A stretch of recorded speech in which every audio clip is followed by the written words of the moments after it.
Hey everybody, welcome to another episode of the Brief Nerdity podcast. I am your host. My name is Ryan. Joining me once again is my good friend Trent and co-host. Howdy, howdy. Howdy, howdy. I'm Woody. Howdy. Yeah. Good times. And then once again, our good friend TJ is joining us. He's back. Hey. Gracing us with Yes, his I presence. am. Guess who's And back? I just want to give a quick shout out to the old man in the restaurant today that sat at the table next to us and had an open bottle of malt vinegar the whole time he ate. It smelled great. Here's to that guy. That's a great story. Here's to you if you're listening. He's our biggest fan, and he has one small tear going down his face. He ate a burger and fries with an open bottle of malt vinegar, and he left it open the whole time. And then when he finished eating, he closed it. I didn't even see him use it. I seriously think he used it as like a scented candle. Maybe he just likes the scented ambiance of vinegar. Like maybe his wife just like spilled vinegar every time she cooked back when she was alive, and it reminds him of his dead wife, and like now you're making fun of her. It sounds like it'd be a good movie script. Sounds like the beginning to Up. Only half as depressing. Right? Still not as sad as Up. All right, well, let's go ahead and get into this week's Round Robin. This week on Round Robin, we are doing our dream movie/TV car. It's a car that you want. TJ will be doing the sound effects for the rest of the podcast. Oh, this is our new sound effect. Well, the car I have doesn't sound anything like that. It has a very, very unique sound, and it's very, very recognizable as it is used in the 3 movies it has appeared in. But I am, of course, talking of the Back to the Future DeLorean. Ooh, I really thought you were going to say Herbie, fully loaded. Nope. That actually came to my mind, too. No, I am a... So why the DeLorean? I used to love those movies when I was a kid. I am just a diehard Back to the Future fan. I love that movie so much when I was a kid. I own so much Back to the Future paraphernalia. I love the fact that has a car I could just go and buy. I mean, I guess I could buy Herbie too, but I could just go and buy DeLorean and it would look and sound, a lot like the one in the movie. And I just love the noise it makes when Marty or whomever, presses down on the accelerator pedal going to 88 miles an hour. And so I definitely plan to own a DeLorean at some point in my life. Aren't there only like 40 something? That's awesome. Oh, there's a lot of them right now. I think you could get one for like around 10 grand or so. So not unreasonably expensive, but more expensive than I'm just willing to have a play car like that. So, right? A very expensive collectible toy. Yep, exactly. So now if you get a DeLorean, would you deck it out like the one in the movies? Yes. But which movie, though? Which version? Probably 2s. The one with So the Mr. Fusion. Yes, Mr. Fusion on the back. Yeah, probably. And maybe the first one, but probably the kids, Marty. Something's got to be done about your kids. Why does Jennifer look different? What did you do, Marty? Did you screw up time? Is this the Jennifer from before? She looks different to me. I don't know. Yeah, everybody, the original Rick and Morty. Yep. Well, that's a good choice. Morty so much. It's basically just a dirty Back to the Future. But yeah, that's mine. Who wants to go next? You should go. I'm still I should go? Yes. I should go. Okay. Well, I should go. Well, Ryan, he was afraid that I would have the same answer, but I do not. I would want the Mach 5 from Speed Racer. That's pretty cool. I absolutely love that car. I've always loved that car. It was in a movie, Speed Racer, which I still think is one of the most underrated movies of all time. I love the Speed Racer movie. Go Speed. Yeah, it's great. It was on today, too. I haven't watched it in a while. Oh, yeah? What's that? That's like the trippy Technicolor thing, right? Yep. It's one of the first Blu-rays I ever bought. It's like a living cartoon. And so, I was like, wah! When I got it. How's that go again? Yeah. It's a beautiful movie, and the style too. I mean, the CG isn't always great, but it's the style. It still holds up to this day. but we're not here to talk about the movie. We're here to talk about our dream cars. And yeah, that would definitely be my dream car. Very good choice. And it would have to be able to do everything that it did in the show. Mine too. So yeah, I know it's not as cool as time travel, but I just love that car so much. Fair play. Good choice. All right, Trent, pressure's on. I know. So there's two cars that I think of from kind of an early age that I just thought was like super cool. And actually, one is more kind of like a group of cars because it's hard to pick just one. And so I'll go with the other one because it's a little bit less of a cheat, and that is the Ghostbusters car. Another good choice. Ooh. That's in my mind as well. I freaking love that car. It's got such a like the Ecto one. It's got such a cool sound. Oh, the siren's great. Yeah, it's got like an iconic look. Like it's it's a hearse and they're going to catch ghosts. So like, haha, gotta love the symbolism. That's a joke I didn't get till much later in life than I should have. Remember my dad trying to explain it to me when I was a kid, and I had no idea what he was talking about. I was like, they move dead people in what? Now, see, wait a second though. Is the original Ecto 1, is that a hearse? I always thought it was a hearse, but I don't think it is. I think in the reboot, that's a hearse. But I think it's a common misconception that the original Ecto 1's a hearse. I think it's an old ambulance. Are you about to? Yeah. Are you about to ruin my childhood? Hey, mine was ruined, so that means yours has to be ruined too. No, I do remember hearing that. I'm not 100% positive, but I'm sure someone's listening going like, he's right! It's not a hearse! Holy crap, it was an ambulance. See? Well, there we go. The new Ghostbusters ruined something else. Thanks, feminism. The 1959 Miller Meteor Cadillac high-top ambulance. That's crazy. Well, there you go. Anyway, yep. So my second choice. No, I'm just kidding. Thanks, Kristen Wiig. That's right. My other grouping of cars were the James Bond cars, but it's like hard to narrow one down. Yeah. The one from Tomorrow Never Dies that he can drive with his phone was pretty cool. So like he drove it from the back seat. I like that car. Looks like a PSP. Oh yeah. Yeah. And it could, like the tires could reinflate, and he was like shooting at people with the remote control. It was pretty awesome. It was good stuff. The gamer in you was very happy that day. Yeah, I was like, I could do that. Yeah, James Bond's always had some really cool cars. Daniel Craig's been a little bit more mean to them, but oh yes, he has. I remember that scene. Was it Casino Royale where it flips off the road? Yep. And crash. Oh my! My heart hurt for that car. That movie unintentionally broke a world record for in film the number of flips or barrel rolls or whatever that car did. Really? It was totally unintentional. I mean, obviously it was a stunt, and they set it up to explode and kind of roll off the road, but it just kept going and kept going and kept going, and it broke a world record. So pretty awesome. Yep. Yeah, it was such a beautiful car. I think it was an Aston Martin, if I remember right. And it was just seeing it crash. I was just like, why? I would have had it. Give it to me. I think in the most recent James Bond movie with Daniel Craig, I think that was the first one to have like a really good long car chase, and I think he totals the car in that too. That makes sense. Is that the most recent one to have Q finally again? Also. Yes, because I think that's when Q puts all the gadgets and stuff on the car, and everyone was excited, and then he destroys it. It was the two most recent ones. He was in Skyfall and Spectre. Freaking Daniel Craig.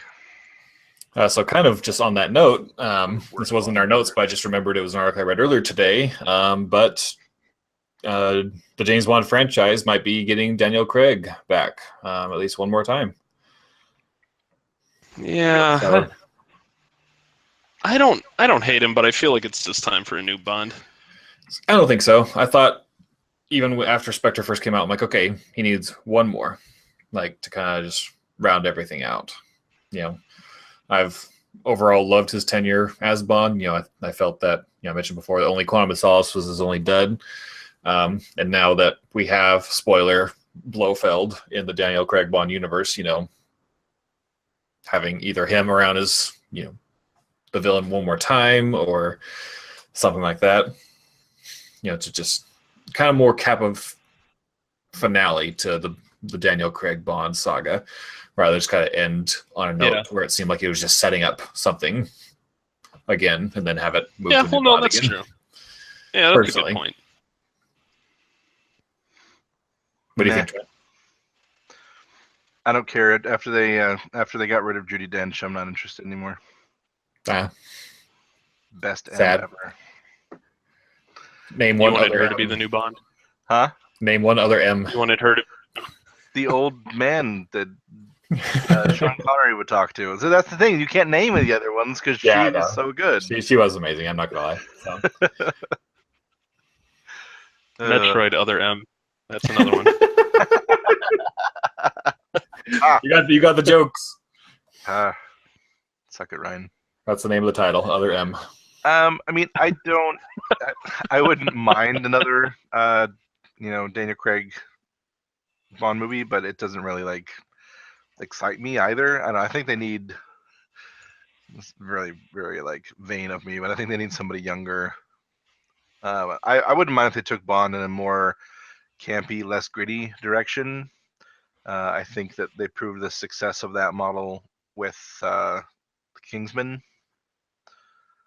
Ooh, I love Kingsman so much. Me too. Like, I think maybe that's why. Yeah, I'm way more excited about Kingsman than I am another Bond movie at this point. Mm-hmm. Yeah, I wonder if subconsciously that movie kind of ruined the Bond movies for me, because I love Kingsman, and that's probably one of my most anticipated movies this year. It looks very good, and I love the first one. I'm just a Bond fanatic, so to speak. So I'm just weird like that. Anytime they announce a James Bond movie, I'll get excited, almost no matter what. It's kind of just play on your old comment, Trent. Roger Moore was 58 the last time he played James Bond. Oh, I didn't say Daniel Craig is the oldest Bond ever. I'm just giving you a hard time. I just feel like that he's kind of done his thing. And to agree with you by playing devil's advocate, to me, the two best Bond movies are Casino Royale and GoldenEye, both of which were a new Bond's first foray into the role. So a new Bond could create. And both with Judi Dench. Yep. It's okay. She'll be in that murder mystery movie I forgot the name of already.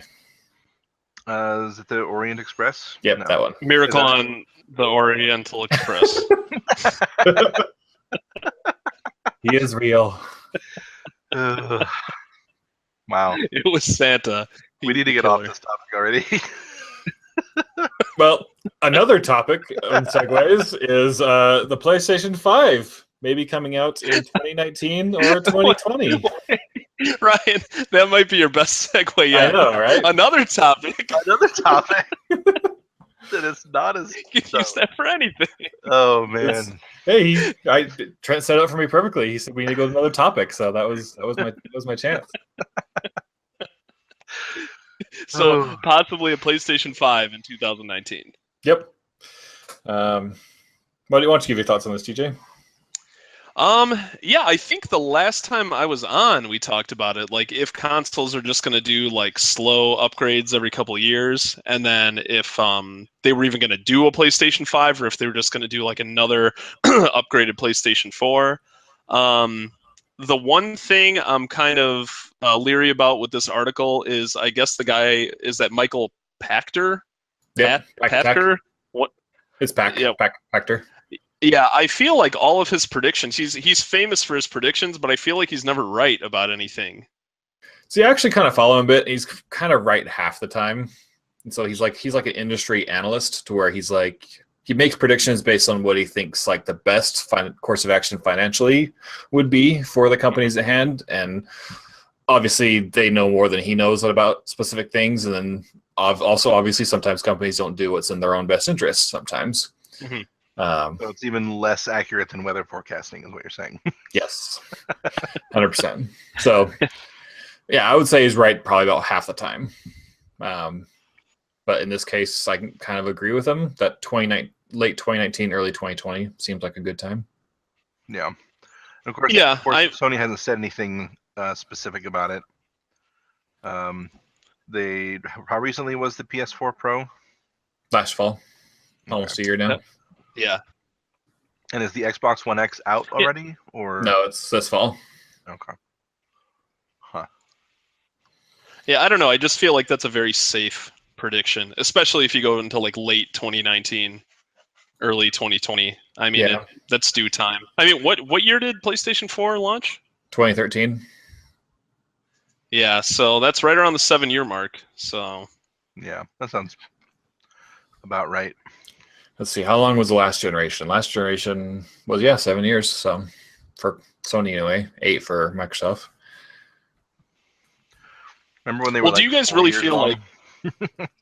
Yeah. Well, you guys are both PC gamers. Do you feel like PC at this point really has, when it comes to like power and graphics and stuff, do you think it really has that much of an upper hand over the current consoles? Yes, but go ahead. Well, I was going to say, I mean, it has the higher potential. Yeah, that's what I was getting at. The average machine, if you were to scan like every game on every machine on Steam, for example, I bet the average PC is probably less powerful than the current consoles. And yeah, I agree completely. And it really just depends on how people want to spend their money. I mean, right now you could build a computer more powerful than the PlayStation 4 Pro for about the same cost, but not quite the Xbox One X. So if people just want a small, simple plug-and-play, cheap box that's powerful, the Xbox One X will be your best bet at this point. But which makes me think, like, do they almost always take a loss on console sales? Not so much anymore. I think that used to be a thing, but I think this generation they kind of stopped that. So do you think they just get their parts way less expensive and/or just make it themselves? Yeah, I think so. That's fascinating. Both Sony and Microsoft are hardware companies now. It's at least in some way. I say Microsoft didn't used to be. Yeah, and I'm sure they don't make a lot of the parts inside, but I'm sure they streamline it or order in bulk or something like that. Yeah, that's pretty cool to think about. But yeah, I mean, to build a PC, I read about it somewhere recently, to match the Xbox One X, not including like peripherals or anything, it was around like 600 or something. Yep. So it's a good deal for those who would like one.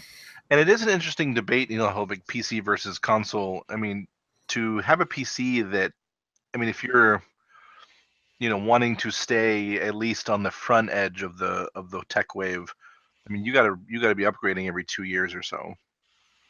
Whereas a gaming console could last you a pretty solid 4 or 5, if you don't go for the little individual upgrades in between. No, well, the same argument is that you could get 970 and then sit on that for 7 years, like a generation of consoles, and you'll be able to play everything, at the same level, so to speak. True. Yeah, I'm looking at my own situation, having to look at like upgrading the motherboard and the processor and stuff here soon. So I'm like, ouch. That's never fun.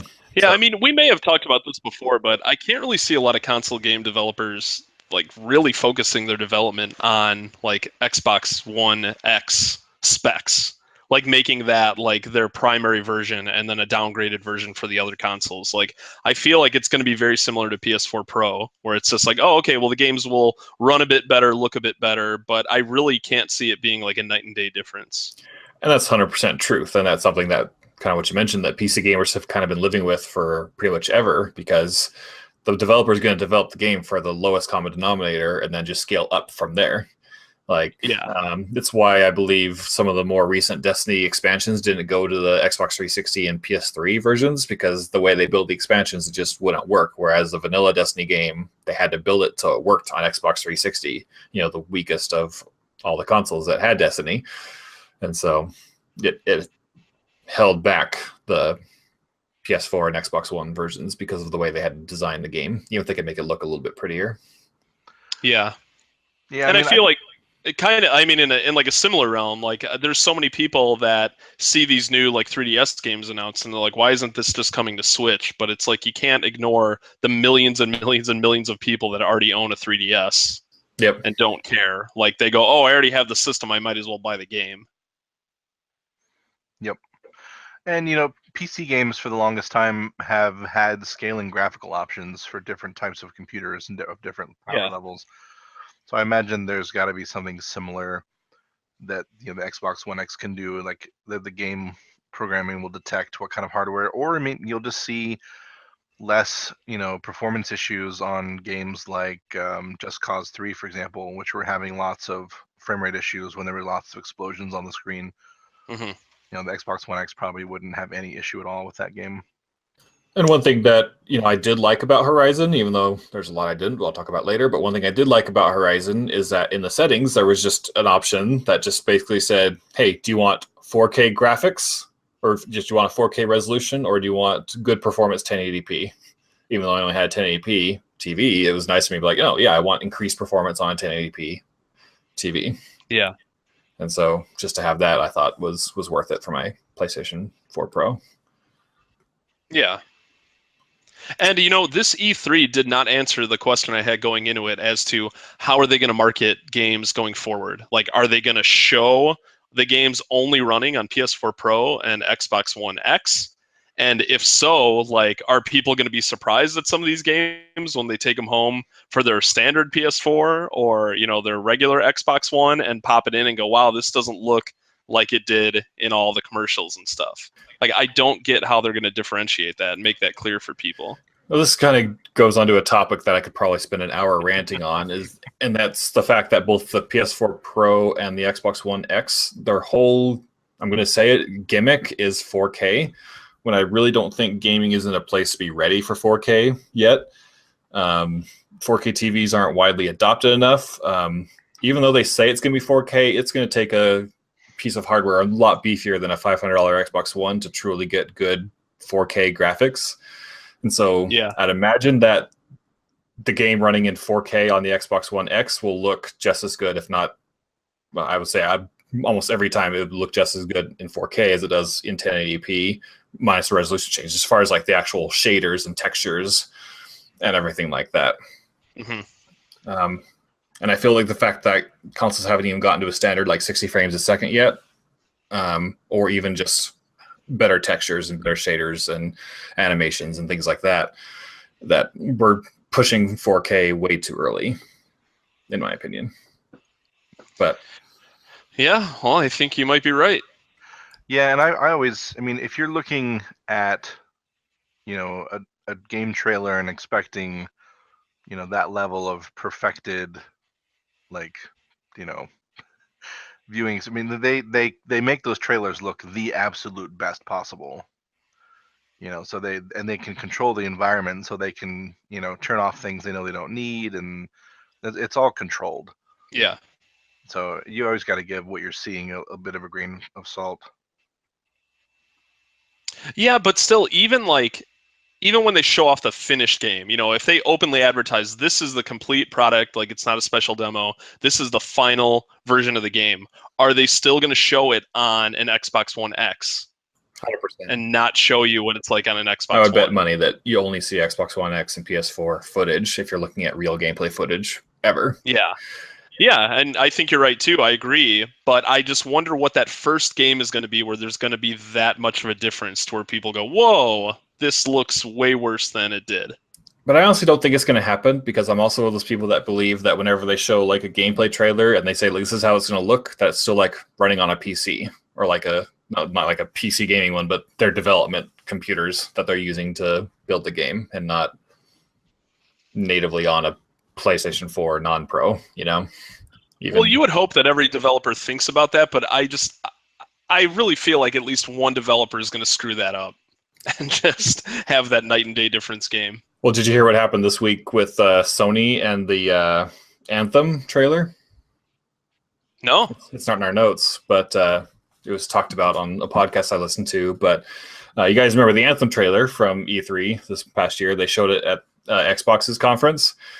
Well, someone went in and uploaded the video on the official Sony YouTube channel, the PlayStation YouTube channel, and it was the exact same footage from E3 where it was, in their words, running on Xbox One X. And whenever the button prompts came up, someone did a horrible botched, I want to say Photoshop, even though it wasn't Photoshop, but they basically Photoshopped in the video the PlayStation buttons over the Xbox ones. It was so painfully obvious that it was a really, really, really, really, really bad job of doing it that everyone was like giving a lot of crap and making fun of it. And then Sony had to take the video down and everything like that. And so, you know, if it wasn't the botched job, that was the game running on Xbox One that Sony was uploading onto their YouTube channel. Wow. So it's kind of already happened. No, I did not see that. I'll send you guys the link after the podcast if you want. Yeah, that's pretty interesting. Huh. Oh, so, the age we live in. I know, right? Well, anyway, we should probably move on unless anyone had anything else they wanted to say on this topic. Trent? Nope. Okay. Well, I got to play in the EA Battlefront Alpha a week or so ago, but EA announced the dates for the multiplayer beta. If you pre-order, you'll get the game from October 4th through the 9th. If you do not pre-order, you can get access from the 6th to the 9th. So if you pre-order, you get a couple extra days of the multiplayer beta. What do we each think of that? Yeah, I mean, I think that's cool. I mean, it's an incentive for pre-ordering, but it's not like a crazy incentive that makes you feel kind of screwed over if you don't pre-order. At least they're giving everyone a chance at some point to participate in the beta, so that's cool. Yeah. I feel pretty much the same way. I'm excited. I mean, I don't think it'll be like that's not the reason I'm going to pre-order. I think there's some other. I think they've shown like some skins and stuff like that are kind of pre-order bonuses. But it's kind of a cool perk. I'm excited, and October seems far away, but at the same time, it's like 3 months.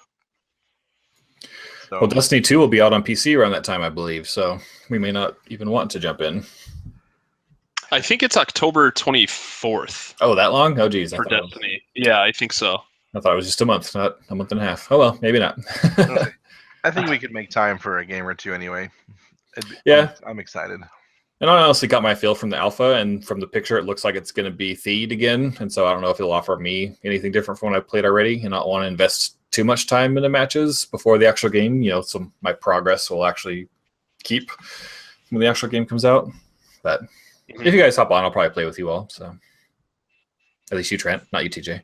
Well, I want to know from you what they've changed between the two. Oh, that's good call as well. So I'm excited. It'll be fun. But yeah, I don't mind if they do pre-order incentives like that. Nah, me neither. Even the Destiny 2 beta, you get in early if you pre-order the game. So yeah. When's the beta for that? I know it starts next week for PlayStation 4, and it starts for Xbox and PC after that, but I'm not sure when, off the top of my head. Sweet. So the Switch got an interesting peripheral. Yeah, speaking of MMOs.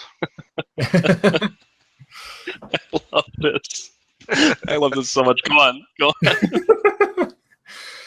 Go ahead, Trent. What do you love the segue, or you love this peripheral?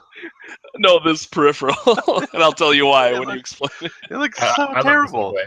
So imagine like a 10-inch laptop keyboard, but kind of like blockish and taller than you would expect. And on each side, there are joycon mounts for the Switch.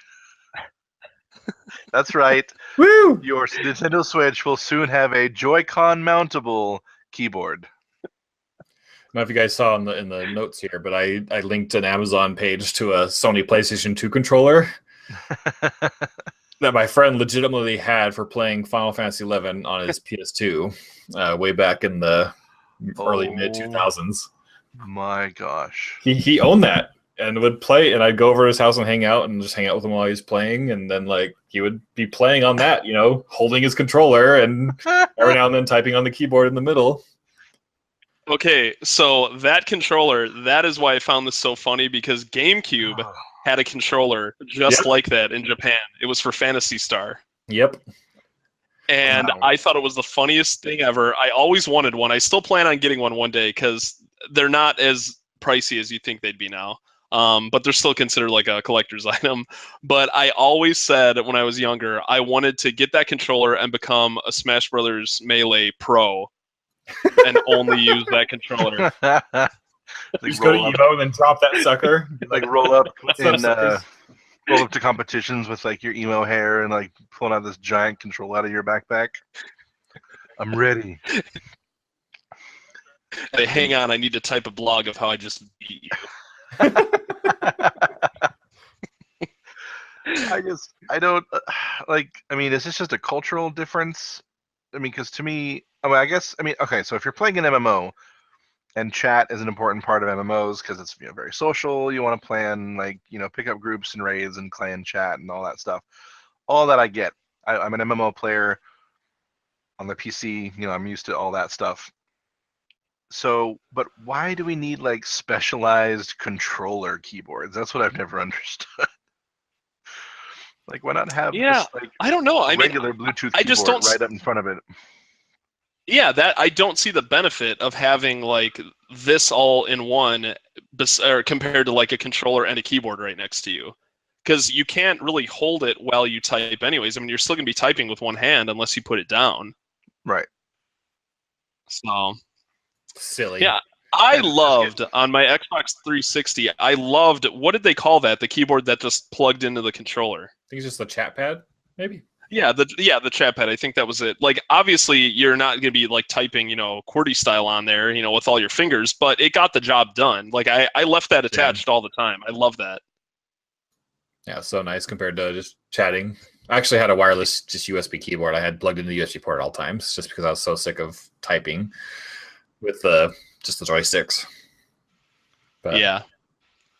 Well, to be honest, I remember thinking in the late 2000s that we were going to see more keyboards being just a regular part of console use because of all the like social media plugins and stuff that they were starting to do.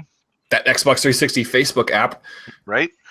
Well, it's because it's like I'm looking at all this stuff and I'm like, so who's actually going to take the time to use their keyboard like joystick to type in a Facebook status? Like, that just sounded nuts to me. Yeah, I just remember watching E3 and them being like, Facebook is coming to Xbox 360. And that was back when they had like no apps. Like, apps weren't a thing. Right. At all. And so it was just like, Facebook is now something that could happen on Xbox 360. And everyone's like, yay?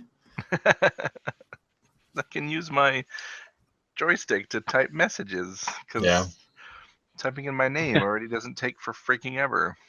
The days before even smartphones.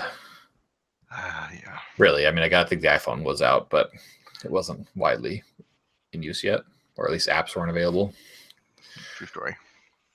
Yeah, so even without playing like MMO style games, I do, like on my PlayStation 4 and my Switch, I do post like screenshots to Twitter, and it is nice to just have a keyboard, to type. But still, this thing is ridiculous, and that's why I kind of want it. You're ridiculous, and I want you. Ooh. He's taken, I think. Ah, dang. Maybe next time. All right.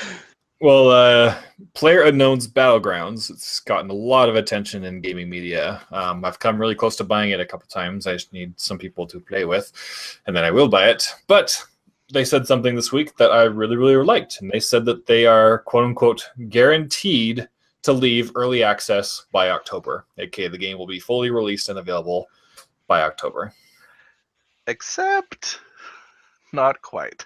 Not quite. They released an update a little bit later after the story broke that said that he isn't as confident for their 6-month time frame as he was before. So while it's exciting that they are pushing very fast towards a full release and won't follow the the all too often trope of early access, like for years and years and years. Like Ark is still in early access. I think DayZ is still in early access. Yeah, at least Ark is is speeding towards a release date right now. I'm pretty sure it's later this year. If not, you guys didn't. Soon. You listeners out there didn't see the air quotes just emanating from him as he said that. So no, I'm serious. Like, they've been releasing loads of major patch stuff every week for the past few weeks. Well, that's good. So gotta earn that trust back after releasing DLC while it was still in early access.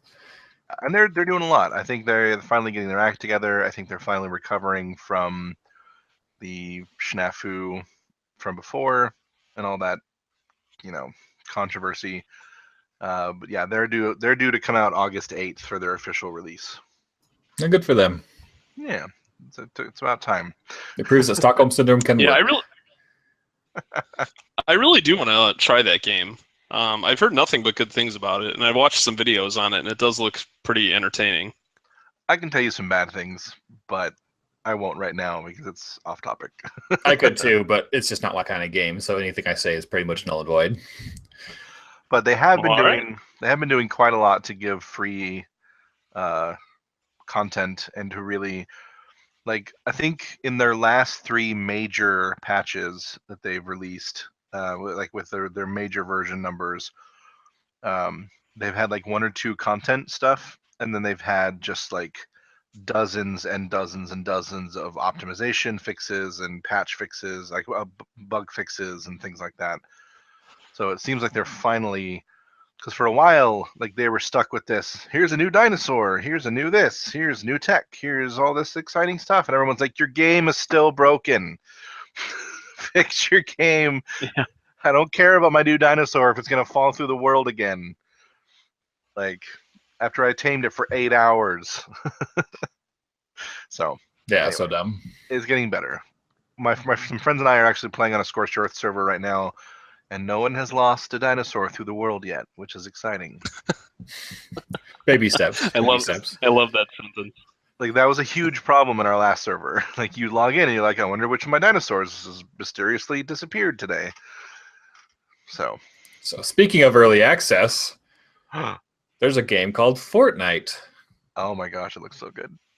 So, Trent, how long have you known about Fortnite?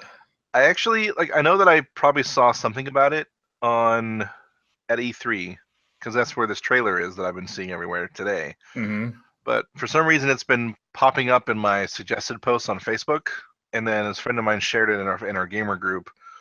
So, like, really today has been the first that I've actually really dug in and figured out what this game was. So I was talking to TJ before you hopped on to join us, and I don't want to bring out super hipster Ryan right now, but it seemed like I heard about this game literally so long ago that I thought it was like out and being played. And I looked it up on Wikipedia in that it was announced back in 2011 and like went into had like a alpha and a beta in like 2014, I think. Wow. Because I remember my friend Brandon like showed me a bunch of stuff on the game, and so when I kind of got the same thing, I kind of kept getting hit by it by advertising and people's feeds, and I even got an email from Epic saying like Fortnite is here, and I'm just like, isn't this game like 4 years old? Like, I'm not trying to troll or do anything. I literally remember seeing it a long time ago, several years ago, and just kind of not really thinking about it again. And then, assuming it had come out at some point. And so it was just weird to me to be like, yep. And now it's entering early access at the end of July. So it's like, oh, okay. That's really interesting. Yeah, the game does look pretty fun, though. I watched the trailer, and Ryan, like, I feel like I've seen footage of that before. I'm sure I have at some point, but yeah, it looks like a cool concept. And Blizzard releasing StarCraft Ghost in early access next month. You are fired. Oh. Wah, wah, wah, wah, wah. But it does look really exciting. Yeah. So, however long it took them to get their act together, I hope it's wildly successful because it looks super fun. It does. It does indeed. It kind of reminds me of like Sunset Overdrive meets 7 Days to Die merged into one. So it's like the zombie survival gathering, like open world-ish stuff, but like fun and if not depressing and kind of cartoony. So it looks like a game that's right up my alley. Yeah, and I could see the real-time co-op fort building causing a lot of chaos between people too. So I'm so excited for that. Looks good. So we're going to talk a little bit about what we played, here in a little bit, but we do have a little bit to talk about first. Obviously, the Zelda DLC came out recently. It features, some new skins, a new hard mode, and a few other things such as the Trial of the Sword, I believe it is, and which is kind of it takes one of the best parts of the playing through Breath of the Wild. It leaves you with nothing, and then you got to start and work your way up. What's the prize at the end? Do you get just a more powerful Master Sword, or is it a Master Sword that can never lose its power? It's a Master Sword that never loses its power. It can still run out of energy, though, so it has to recharge. But yeah, it's just a constantly powered up Master Sword. All right, so it does just more damage then, in general, besides... it goes from 30... Yeah, it goes from 30 damage with the default to 60 once you fully power it up, and then it's always glowing. Because remember, it glows around like Guardians and Ganon, I think, and that's when it's even stronger. So yeah, I think it goes beyond the 60 technically. But yeah, it does run out of energy though. I really have liked to it just to never have run out of energy, be its perk instead. Because when I played Breath of the Wild, I was so sick of weapons breaking that I wanted to get the Master Sword so bad that once I figured out where it was and how to get it, I just gunned it towards getting that Master Sword. Yes, I have the Master Sword, a sword that will never break. / the Master Sword has lost energy. You gotta wait 5 minutes to get it back. Yeah, I mean, one of the game's main mechanics are the breakable weapons, and I feel like that is the one thing about the game that has the most controversy. I like it. I like the mechanic because it forces you to use a variety of weapons, and when you have a really good one, it's okay, I'm going to use this now. Now's the time to use it. But I can also understand why not everyone would want that and enjoy it. So it's kind of tough. I wouldn't say that you're wrong for thinking that, but I feel like I get it, so I don't really mind it. Well, I just feel like the Trial of the Sword is going to be legitimately very hard to beat. I don't know if you've given it a shot yet or if you've beat it yet or not, but it seems I beat it. Okay. Was it a pretty big challenge? Total time, it probably took me 5 or 6 hours, and yeah, it was challenging. They break it down into 3 sections, so you don't have to do all 43 or 45 floors from start to finish. But yeah, so once you beat one, the first one's 12 floors. Once you beat that, it saves, and then your sword gets powered up a little bit, and then you can go on to the medium one, and then you finally go on to the hard one. So yeah, it was very difficult though, especially considering I haven't played Zelda in a while. Back into it, I was a bit rusty at first, but even regardless of that, it's still very tough. You really need to think of, okay, I have very little food that they've given me. How am I going to cook this? What's the best way to cook this so I can really take advantage of it? It was to the point where I was cooking pieces of wood food that would give you a fourth of a heart just to get that much health back. Chewy wood. But no, it's in a way, I thought it was kind of neat. I don't know if this was intentional or if it just worked out, but Zelda and have been done with it for a while, it was kind of an interesting way to get people back in because yeah, you're still in your main file, but it's more focused and you're kind of starting over again. So it gives you time to get back into it, learn the ropes again. It's the game where you could do all the other stuff. I just think, again, that an unbreakable Master Sword would have been the best reward to get out of that rather than just one with a little bit more attack damage against everything but Ganon and the Guardians. Because then unbreakable. Oh, great. Now it's stuck in my head forever. Because I think just, for the people like you who want to have breakable weapons and love that element of, switching off, you don't have to use a Master Sword. But then for those of us on the other half of the equation who, have not enjoyed having breakable weapons, giving us the option to go through those trials and then gain a weapon that cannot break, I thought would have been nice. Well, see, it kind of makes you wonder if that will be the ultimate reward when the rest of the DLC comes out. Yep. So kind of the point I was getting to is that, Zelda released this paid DLC. It's half of the $20 season pass, so one could argue that it's worth $10 or so. Do you feel that it adds enough content worth $10, especially considering that Horizon Zero Dawn just added a free patch that added a new game plus, an ultra hard difficulty mode, new skins and face paint options and stuff like that? I would say if you had to price it that way, if they were offering this for $10, I think it is worth it because the Trial of the Sword really is fun. I feel like I may have gotten through it quicker than a lot of like casual players will, because I know some people that are really struggling with it. Filthy casuals.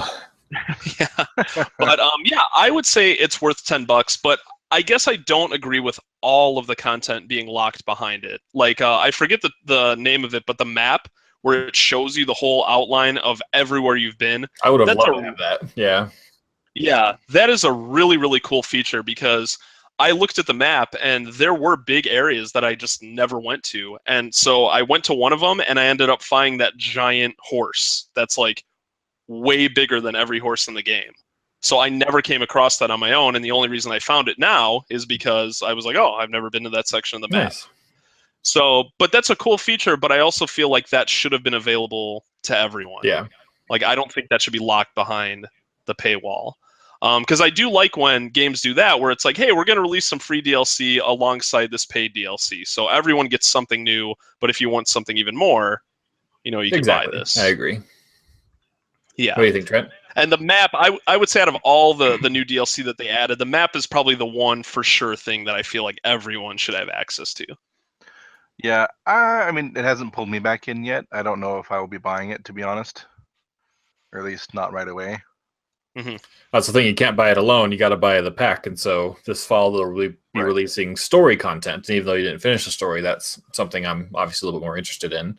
And so that'll probably be what gets me to bite the bullet and just buy the $20 pack and then just kind of get it all at once this fall. Yeah. Yeah, because I did not buy it right away because that was like day one. You could buy the pack and get like the Switch shirt and like 2 other treasure chests that just had like some arrows in it, basically. But I did not buy it. I wanted to see what the first round of DLC was. And when I saw it, I'm like, okay, I like this enough to where I think it's worth it. And the second DLC coming out seems to be a lot more like fleshed out, you know, story DLC. I think they said they're adding another dungeon. So I think ultimately that'll make it worth it as a whole. And have you found all the shrines yet, TJ? Yes, I did. See, I haven't yet, and so I'm also kind of debating myself, like, do I even need to purchase this until I actually complete, you know, all the meaty content? I said it again. In Zelda to begin with, because I'm still at like 80-something shrines, so I still have a lot left to go. Well, and see, that's where that map feature would really help you out. Exactly. You would see areas, and then go, oh, I haven't been there. Oh, what do you know? There's 2 shrines here. Yep. So we'll see. Yeah. But I guess you can argue, because I get the point that you were trying to make with Horizon releasing like hard mode and stuff and new skins for free. But, you know, you can argue that when Horizon's big DLC comes out, their paid DLC, it's like, okay, well, how much is that going to be? And is that going to feel like it's worth it? You know, you can argue that some of this could technically have been Zelda's free DLC, but they're like, let's just lump it in with that. You know, I'm not saying I agree with that. Yeah. But, you know, I feel like, you know, maybe the DLC that comes out later this year will feel like a $20 value on its own. So if that dungeon is more like a classic Zelda dungeon, I'm in. That's what I really hope for. I really wish they go the classic dungeon route. Cool. But we'll see. I just hope it doesn't release too close to Mario Odyssey. They won't do that.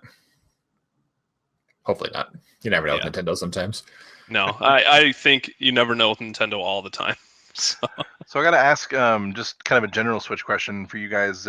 Have you guys been playing it much outside of Zelda? Honestly, probably haven't touched it since March.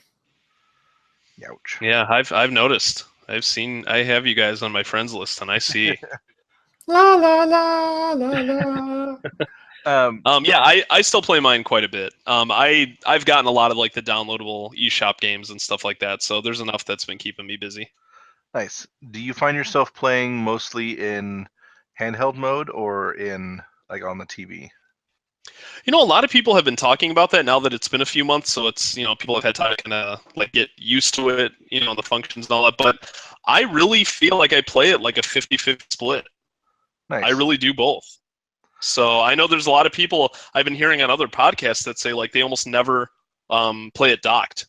It's only portable for them. So yeah, that's been the way it is for me. Like ever since I got Mario Kart 8, like I've just been, you know, like I'll be sitting at my desk and play it, or like, you know, couch or bed or something like that. And it's like, I love that I can just walk around with it. See, I really think it depends on the game, because I think if I had Mario Kart 8, I'd be more inclined to play that portably. But the few times I've tried to play Zelda in portable mode, it's just a little bit too small. Like just the map or the mini map and other stuff like that. I mean, it's obviously very, very, very playable, but just I'm so used to my 65-inch TV playing it, hardcore that first weekend, and so when I go on there, it's like, oh, it's so small. Well, see, I played through at least half of the Trial of the Sword in handheld mode, so I did it like an even split there too. Nice. And see, for me, whether it's in handheld mode versus TV mode, well, no, that's not really true. It's just mostly in handheld mode. I was going to say the difference for me in terms of what game I'm playing has more to do with how much time I have. Like I have to actually sit down and play Zelda if I'm going to play Zelda. Yeah. But like if I'm like going on a trip or something, then that's a great time to pull out Mario Kart and just play like 10 minutes of that. Yeah. It's super fun. And see, that's where I'm so torn, because that's the perfect system to go like all digital on if you're going to do that. I mean, just to have everything, not have to worry about swapping carts and everything, that's great.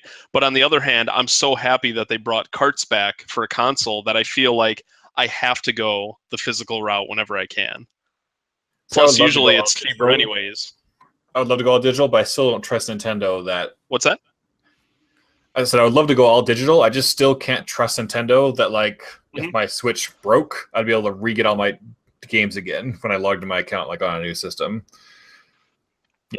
That's true. Oh yeah, I understand that. I feel like they've made some steps forward, but they're still not quite at that level where you can be comfortable. Yeah. Because I mean, the fact that you still can't back up your saves, like copy those save files from your SD card to your computer, that still just blows my mind. I don't understand that at all. It's the same why I never invested a ton into Virtual Console to begin with, because I bought a bunch of Virtual Console games on the Wii, and the Wii U came out, and it's like, nope, start over again, unless you go into like Wii mode, obviously. But then, with still no word from Virtual Console on the Switch, and again, I doubt that any of your Wii or Wii U purchases or 3DS purchases are going to move over. It's like, well, how many times am I going to buy Super Metroid? So. Well, see, that's what I always thought was funny, because Nintendo and other people made it seem like there was no way to like link your past purchases to your current account.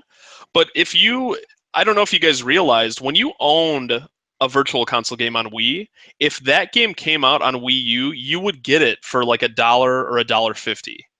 So right when you go to the eShop, you don't put in a code or anything. It just knows, oh, you bought this game on Wii. Here, you can get the Wii U version for $1. So that right there is showing that they can see your purchase history. Yeah. Like, they know what you bought. So I never understood the excuse of, oh, well, that's not how our accounts work. Like, they just don't link that way, when clearly they do. And this is probably just my ignorance, but I still really have no idea how the Nintendo accounts work. Because I know you had one like when you bought Wii stuff, and then when the Wii U came out, I was really excited because I got my gamer tag, my normal gamer tag without the numbers at the end. Because I registered, at midnight on the Wii U's launch date, and I was like, yes, I finally got it without numbers, hooray! But then I think recently, like the past year or so, maybe pre-Switch, like they had like a new Nintendo account system. I went to go like register or like convert that account into a new one, but then my name was taken already by someone else. And so I couldn't use that name anymore. I had to go back to the one with the numbers at the end. And so I'm like, what the heck, Nintendo? Like, what's with these accounts and what's going on? Again, it's probably just my ignorance, but I'm just like. Well, I know for me, like, for example, I had a Nintendo Network ID that was associated with my 3DS. So that's what I have. Like, I bought a digital version of Alpha Ruby Pokemon, and then I also had like the Pokemon Bank or whatever.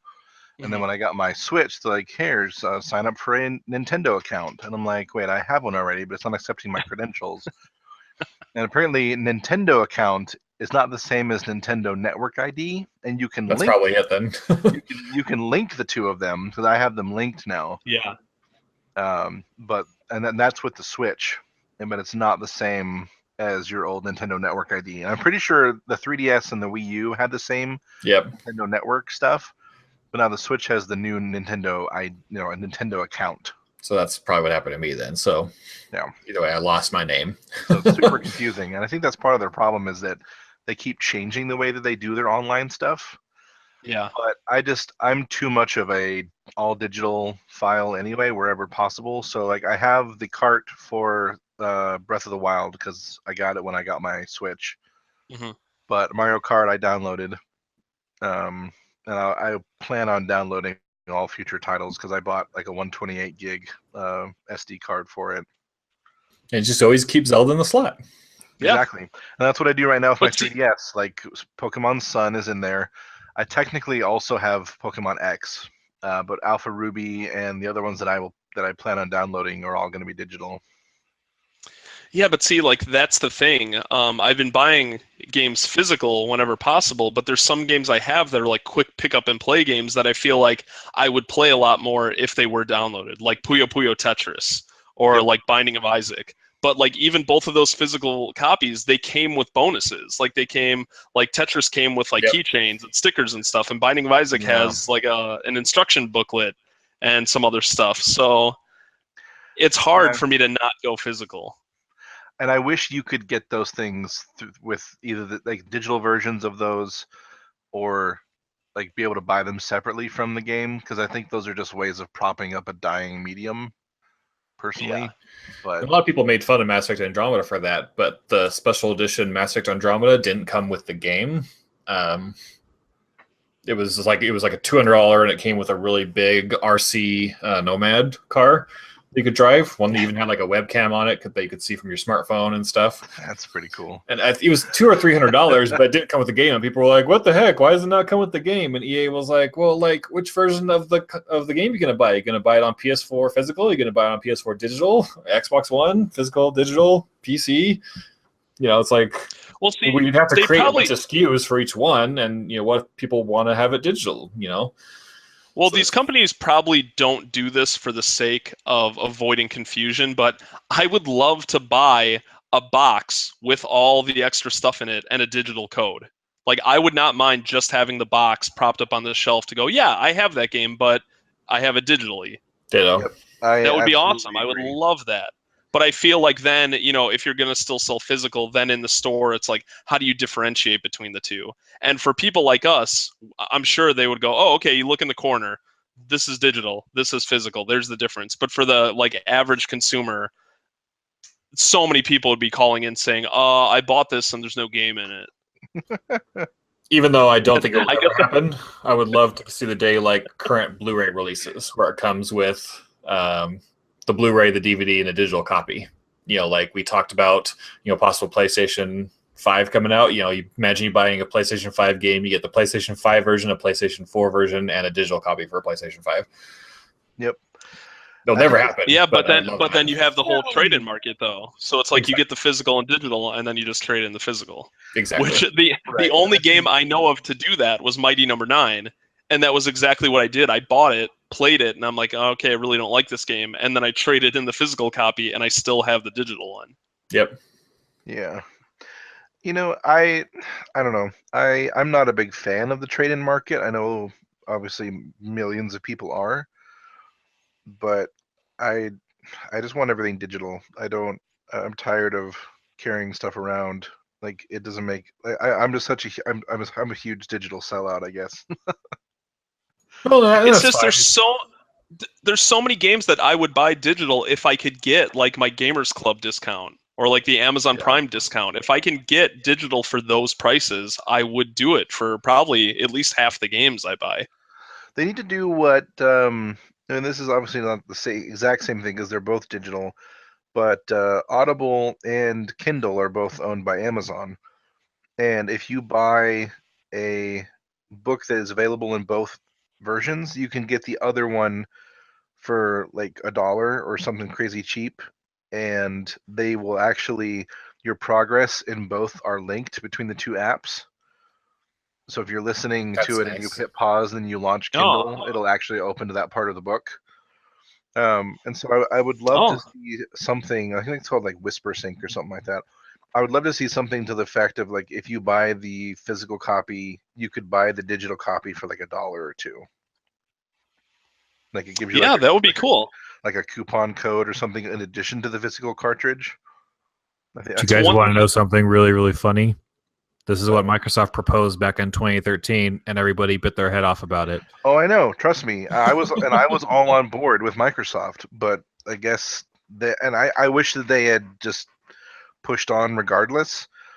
But I think they were a little bit gun shy because of the Kinect and a few other things that they had done. I don't know. Well, I guess I'll go on. I'm sorry. No, I don't really have a fully formed thought at the moment. I'm just kind of like, I'm frustrated that like I can clearly see the benefits of it, but I totally see all the reasons that people don't want to do it, because when you buy a digital version of anything, you're not actually buying anything, you're buying the right to access something. Yeah. And should that ever go away, it will disappear. And again, I'm someone who was rightfully banned from Xbox Live, my very first account, and I probably had over $1,000 worth of digital purchases on that account. Oh, and yeah, that's right. They all went away in a blink of an eye. Yeah. Yeah, so, that's a tough situation. And I'm still, on the digital bandwagon, as most PC gamers are. I mean, what PC gamer goes out and buys physical copies of their games? They don't. So I obviously don't mind doing that, but pretty much any console game, I'd rather have a physical copy still. Yeah. Well, and I had I experienced this recently. There's a mobile game that I play. The game is a bit of a stretch. It's kind of like interactive, like choose your own adventure Magikarp books. Jump? You're playing it? Oh. But they have a sync through your like Google Play account and through your Facebook account if you sign in and link them, and they're supposed to keep track of your saves and the digital purchases you've made through them. And I didn't think anything about it because like everything's on the cloud now with Android, and so I figured, oh, it's no big deal. I had to get a new phone. I told them, don't worry about transferring anything off my old one, because it'll all be there. It's not a big deal. I got on, find out, get back into this game, find out that my stuff didn't sync properly, and so I lost about $80 worth of online purchases, which isn't a huge amount of money. Oh, geez. But I'm still like, ooh, like that hurts. And it's made me really gun shy about getting back into that game at all. And so I definitely completely understand why people are hesitating and why people are gun shy, because these companies, I mean, they care about you in the sense that they want you to buy the thing, but they don't really like care about you, like on an individual level. I know it's not quite the same for us on PC, Trent, but the original Xbox servers are shut down. How long is it going to be until the Xbox 360 servers are shut down? And even though a lot of those games are going to be backwards compatible or available in remastered form on other platforms, but how many people will lose access to anything they purchased on Xbox 360 digitally because they're like, nope, we're shutting down the servers. And that's actually one of the reasons I really like Steam, for example, being such a central hub, and have been so against the idea of all these other game launchers coming out for PC, because like I feel like if it's all in one place and everybody's using it every day, like it has less of a chance of going away. But like if my Steam library disappeared tomorrow, holy crap. And I don't think it will happen ever, but people mention this online every now and then that like it's in like the terms and condition that if for any reason Valve closes their doors, your library is gone. Yeah, they owe you nothing. Yeah. Absolutely. Like That's crazy. You have purchased the right to access the game from them as long as they have the services available. Mm-hmm. And then it's that way for any digital content distributor. It's the same for Google, Amazon Prime, Apple, iTunes, literally anything you buy digital copies from. Unless you download it and can find you can get a copy of it yourself on your computer, you have no permanent access to it that's guaranteed. Yeah, again, I don't think that will ever happen with Valve, but it's something looming there that your Steam library could be gone. Right. Like I don't see it happening for Steam, maybe Origin, Google obviously, or Amazon, but I could see Ubisoft going under and like Uplay disappearing. Yeah. I mean, bigger studios have gone under before. Mm-hmm. So it's interesting to think about. So anyway. Well, the first time I kind of felt like the sting of buying digital over retail was when PS4 came out. Like, I understood, okay, it's not backwards compatible. I get it. But there were digital games that I bought on PS3 that also released on PS4, and I would have had to buy them again. Like, Yep. I'm thinking of like The Walking Dead, like Yeah. Season 1 and Season 2. I had those on PS3, my save files and stuff. They came to PS4, and it wasn't, even though I had the same account, it wasn't backwards compatible. Like, I couldn't just download those again for free. Yeah. And I remember being really frustrated about that because I'm like, that doesn't really make any sense. I could see if it was like an HD remaster or something, and I'm sure different work went into both versions of those, but it's like there are some games that do offer that. Like, you get the PS3 and the PS4 version, but not every game. So since it wasn't unified across, the whole platform, I was like, well, now I kind of wonder if I should like buy as many digital games as I have in the past. I mean, and there are definitely benefits to it. I mean, I haven't had a scratch disc in over a decade because I haven't bought a disc. Like, there's, Yeah. and so there are definite benefits to it. And like, I remember old console games where either the console would break or the game would suddenly stop working, and you're like, well, crap, do I buy this again? Or, that kind of thing.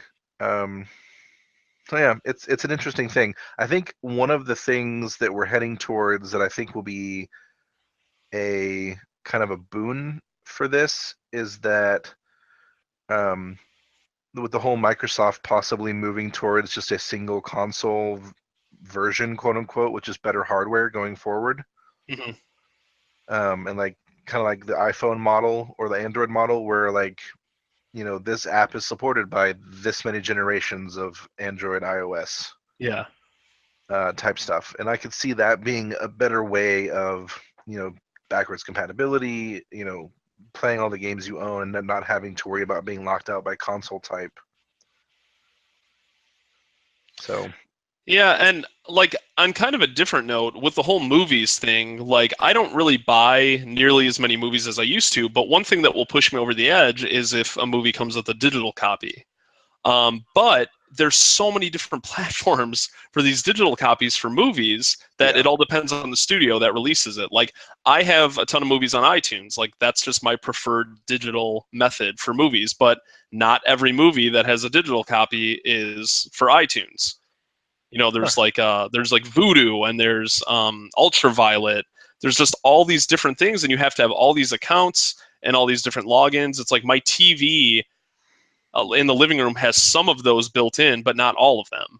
Yeah. So it's like, okay, so I can watch some on here, but I can't watch, these. Like, welcome to being a just PC gamer. We have Steam, we have Origin, we have Uplay, we have the Battle.net launcher, Arc launcher, the GOG launcher. It's a true story. Yeah. Most of my, like, a good chunk of my taskbar items are all game launchers. And see, that's the thing. Like, I would love to go all digital on movies, but just like you guys are saying, it's like I don't want to one day just lose all of those movies. Yeah. The thing that I've always hoped would happen, because we haven't really seen it happen to any big studio yet, and I'm hoping that it doesn't. But I've got to imagine, like, when a company goes belly up, they sell everything. Like, they sell the chairs, the desks, like anything that's not nailed down that's theirs to sell. They sell it so that they can, recoup as much of their loss as possible. And I got to imagine, like, the digital rights to these games and to the accounts tied to them, that's got to be worth something to somebody, right? Like, if you play one down, I don't know. if you play one down tomorrow, do you think Steam would be willing to buy the rights to those games to pull in customers? Yes and no. I mean, no, I don't know. It's an interesting That's thought, a good isn't it? question.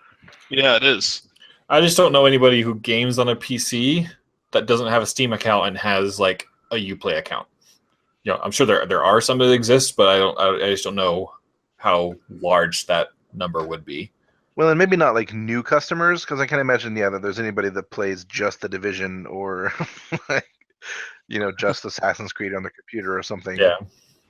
Especially since accounts are free.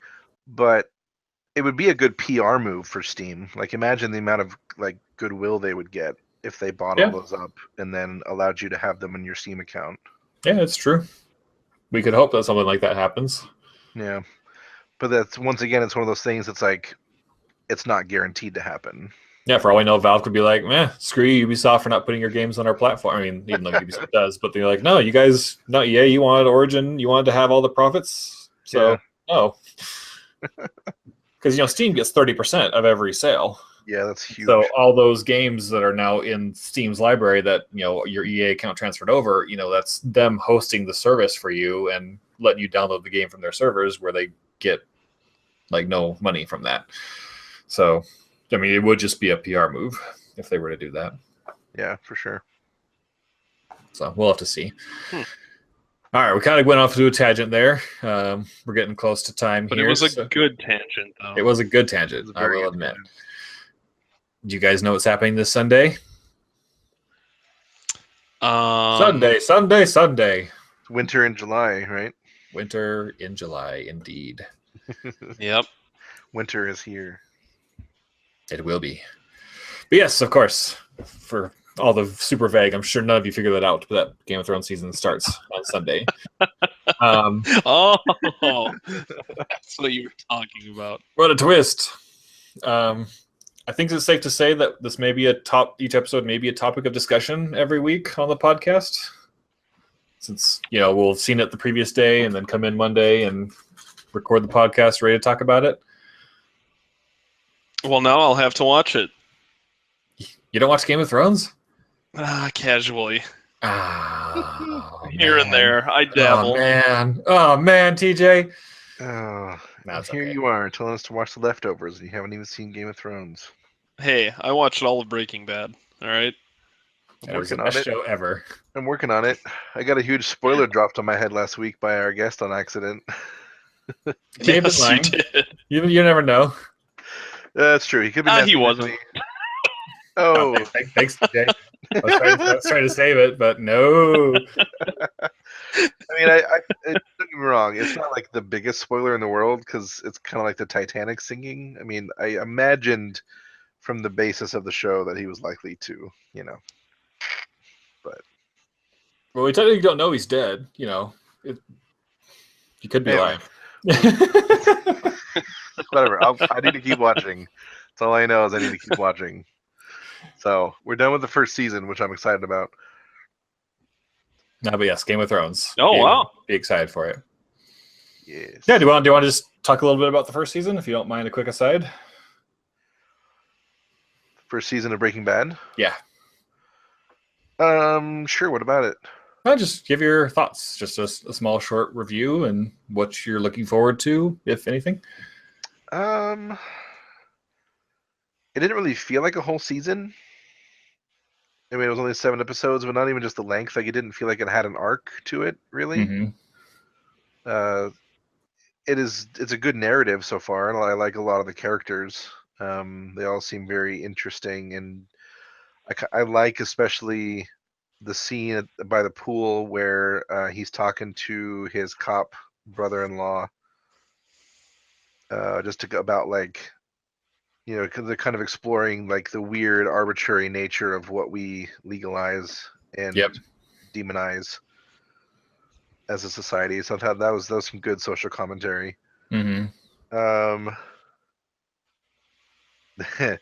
The moment where like that's not meth when he's talking with Tuco. Yeah. Oh my, that was like the coolest thing. That was so cool. I love that scene. Favorite scene of the show so far. Mm-hmm. I love how they like tied in the random like classroom scene earlier into it because like I did not see it coming at all, but it was perfect setup. Oh, it was good. I'm getting chills. I'm getting chills now just thinking about it. Well, there's lots of moments like it that. Only gets better. I bet. Yes, even better moments than that. Would you be in agreement with me, TJ, that every season gets better? That 5 is yes. best, and then 4, and then 3, then 2, then 1. Holy crap! Yes. So there's lots of goodness to look forward to. That's exciting. And I don't think this really spoils or ruins anything, but after season 4, you're kind of like, well, what are they going to do now? Like, how is there a whole nother season? And then they do it, and you're like, oh, yeah, they did it. It's probably the greatest season ever on television. Holy crap. Probably. Right. Yeah. I'm excited. So. Yeah, I'm really happy you're watching it. Me too. It's good. And just kind of a quick note before we get into what we're playing. And for those of you just tuning in, as if that happens, we will be doing a Spider-Man spoiler cast here at the end. So if you haven't seen Spider-Man yet, don't stick around unless you want it spoiled. But if you have seen it, definitely stick around because we'll be giving our thoughts on it with full spoilers. So just FYI. But just real quick, South Park Season 21 is obviously happening. But for those of you who may not watch South Park, you may not know, but for the past 3 seasons, the show has actually been serialized where the episodes run into one another and it's just one continuous storyline for the season. Some people have really loved it. Some people haven't. I wouldn't say I didn't like it, but I would definitely say I liked South Park better when it was just standalone episodes because it seemed to me like, they would kind of run out of ideas about halfway through the season, and then they would kind of just start running some jokes they introduced into the ground. Like, I'm sure you guys have just seen the member berries just in pop culture now. Yeah. Like, member, I remember. Like, it was really funny, like, for the first 2 episodes of the season, and then by the end, you're like, okay, I'm done with the member berries. And then it never really wrapped up. Yeah. Do you watch South Park? I do not. Yes.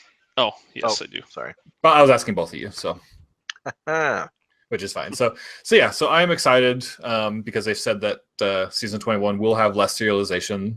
They say less, not none. So I imagine that there might be a 2 or 3-parter, which have actually been with South Park at its best, in my opinion. 2 or 3-parters like the 200th episode and the Imagination Land, and I forgot what it was called. Was that the Black Friday one? Yeah, Black Friday was a 3-parter. Trent, I might just have to have you watch that because it's a straight Game of Thrones parody, and it is amazing. Yeah, they do such a good job with it. Incredible. And so their 2 or 3-parters are really, really good, and so I'd be all down with them having one of those again. And then also they said that they'll spend less time on Trump because, not to get any political, but not this past season, but the season before that, it was very, very early when Trump was like, I don't know if he was just considering or he had just announced he was running for president, but it was still very, very early because it was like late summer, early fall of 2015, I think. And there was an episode of South Park to where Canada elected a new prime minister that was basically the Canadian version of Trump, and then Canada had become like a desolate wasteland. And they had, like, the United States had to build a wall between Canada and the United States and stuff. But it was them kind of poking at the fact, that like, Trump's president, stuff like that. But then this past season, they're serializing it, and then they had the storyline all pretty much set up for Hillary to win because the election was really wrapped up into the plot line of the season, and the season was going along with the election. The election happened like in the middle of the season, and so they had to like about face, and I think they had to delay an episode or so in order to change everything for the season to have Trump be president and stuff. Yeah. And so, yep. So only one episode or one arc, at least from the previous season or the season before last, and then this season had a lot to do with Trump. And so they said that this next season will have significantly less Trump because they feel that the Trump card is being played everywhere in the media, and so they're just ready to offer something different, I guess. They don't need it. They don't need it at all. So, good. I was very happy to hear that. Yeah, I think it's just very saturated by everything right now. Like, I don't, you catch references to him everywhere in every TV show. And it's just like, I've got enough of my real life in my real life, then we can have a little bit less of my real life in my TV, please. So good news from South Park. I'm excited for the new season. Side note about South Park, remember that South Park mobile game that they announced at E3? Yep. So that game supposedly that game's out in like the Scandinavian iTunes store. Huh. Like they're testing it there. So the game's done.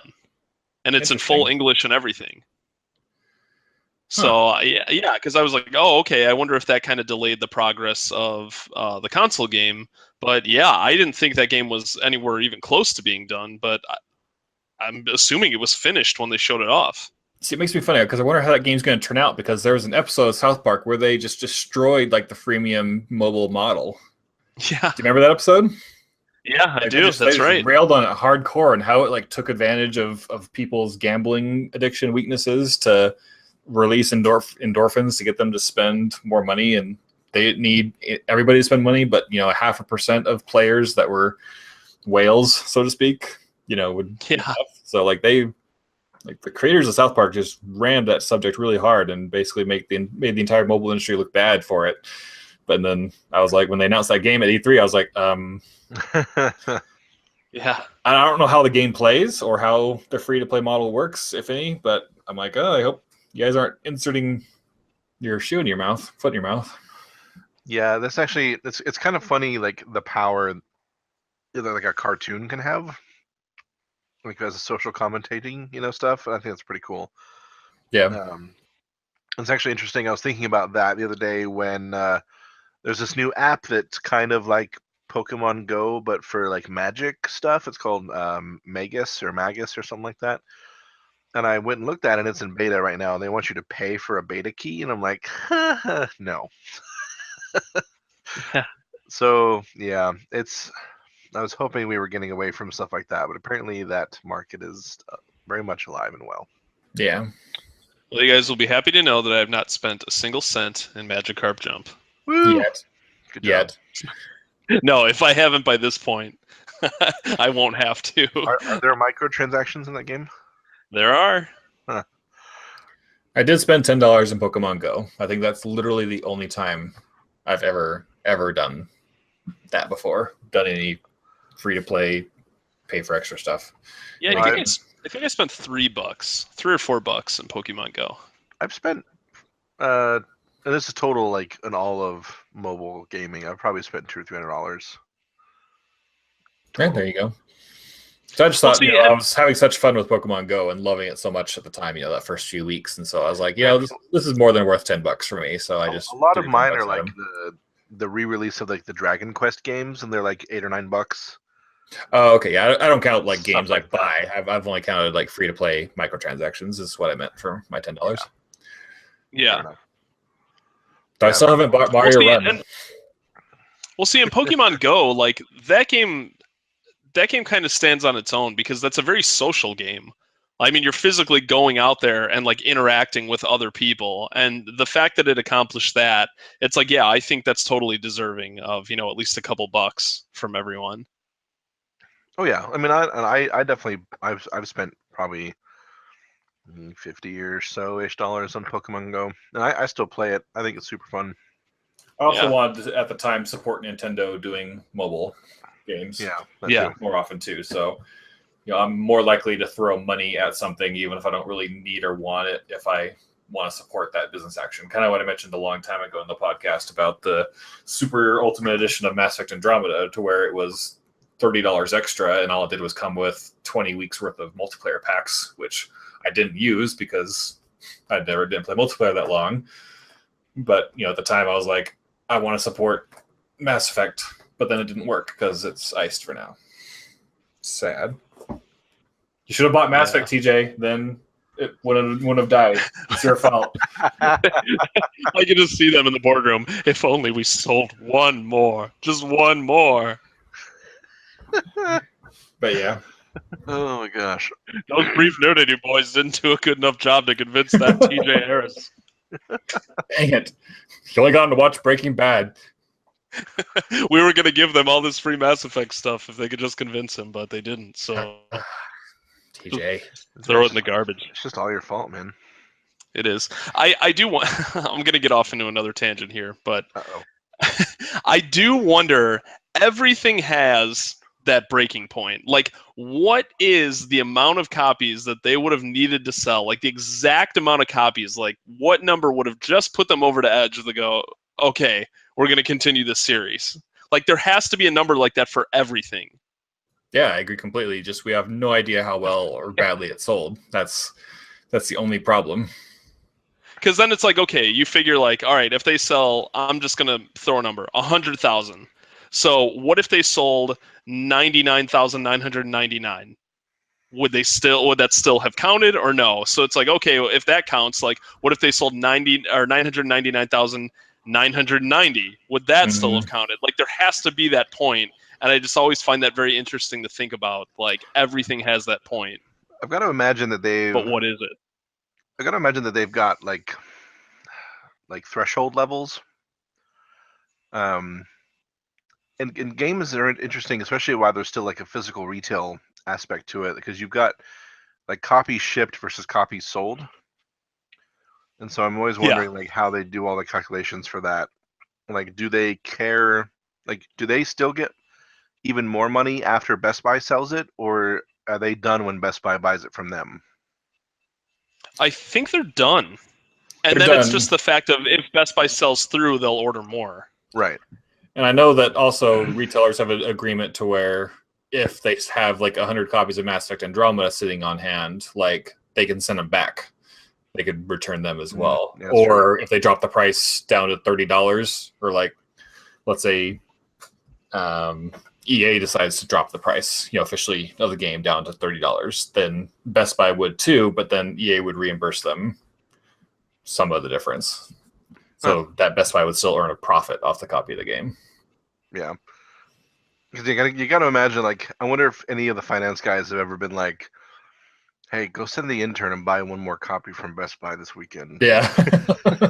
They're like literally one shy from their like monumental threshold or whatever. And TG, you kind of mentioned, is it 9,999 or is it 9,990? But honestly, I think it's these are people. I mean, we look at corporations as evil corporate conglomerates most of the time, but it is a person behind the So he's like, oh well, we expected 100,000 copies, in this case, and so if it sold 9,999, then it would be like, yeah, definitely, let's continue. But there is a line somewhere to where just that executive or whomever has to be like, that just wasn't enough. So I don't think well, no, and that's what I'm talking about. Like, it would be so interesting to know what that line is, that exact line. I don't think it really has to break at some point. Because, I'm sure other things like how that person personally feels about the franchise. Because imagine if I was the executive at EA and I loved Mass Effect and I was like, it sold 10 copies? Don't care. We're making Mass Effect 4. As well as, what about personal relationships? We've all had coworkers that we work with that we like or don't like. And so, what if an executive just doesn't have a good relationship with one of the team leads at that BioWare team and is more harsh, unfairly, but, we're all people. So, I think there's way too many factors in play that a solid line, even though it does exist, I don't think it's measurable. Well, I gotta imagine there's, like I said, there's threshold levels. So there's like, did we lose money or did we gain money? That's the main threshold. And then there's like what percentage cost.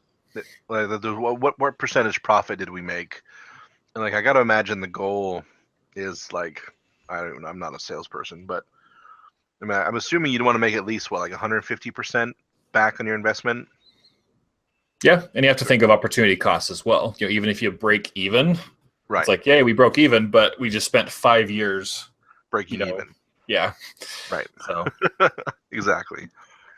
So yeah, it's an interesting topic, but not as interesting as Spider-Man.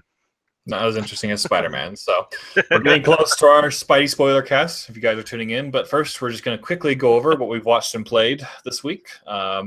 There's one more thing I do want to mention. I forgot to mention this earlier. No. But I think it's very important. I believe today, it was 2 years ago today that Satoru Iwata passed away. 2 years ago? Really? Yeah, I believe it was 2 years ago today. Oh, man. And I just remember that was a bad announcement for me. I don't usually get emotional over like celebrity deaths or really just deaths of people that I don't know personally, but that one really that one hit me pretty hard just because he seemed like he was really trying his hardest to just make people happy with Nintendo, and it just was very unexpected. They didn't really talk about it. There was no lead up to it. It just happened. They just announced it when it happened. No one even really knew he was sick. But yeah, I just wanted to kind of point that out and say that, I still miss that guy. And I think the Switch was the last thing he worked on before he died. So it's nice to kind of see it doing well. Yeah. And he was a stand-up guy, it seemed like, with the lack of success from the Wii U. Rather than lay off employees or do anything else, he halved his own salary as CEO of Nintendo. Yeah. That's pretty cool. Yeah. So yeah, he just seemed like a really nice guy, and I still love the Nintendo Directs, but there's still that piece of it that's missing, and that's because he's not in them. So just wanted to bring that up really quick. Yeah, so it looks like he passed away on July 11th, and then well, probably July 11th in Japan. well, that'd be July 10th. So yeah. So you're right. It was when you found out was the 10th.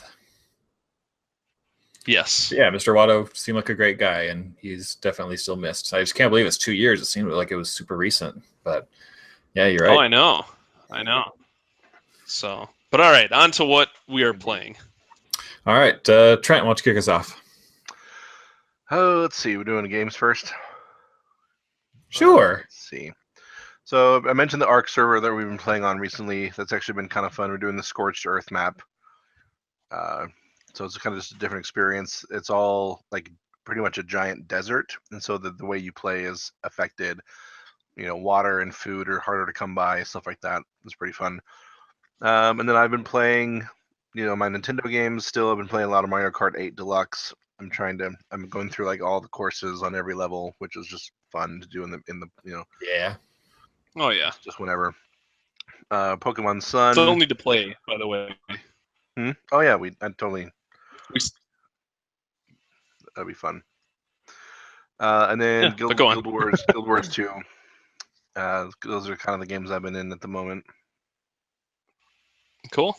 You go ahead, TJ. Yeah, I'm in the process of moving. So I've been like bouncing all over the place. It's been hard for me to sit down really with one game and give it all my attention. So I've been playing a lot of like smaller things here and there. But I played through the Zelda Breath of the Wild DLC, like we talked about earlier. I really enjoyed that. I played through Cave Story Plus on Switch. I never Cave Story before. I had it on my Wii, and I think I made it like a third of the way before I kind of lost interest and, you know, got into something else. I picked it up like a few years later to try and play through it again, and I lost interest again.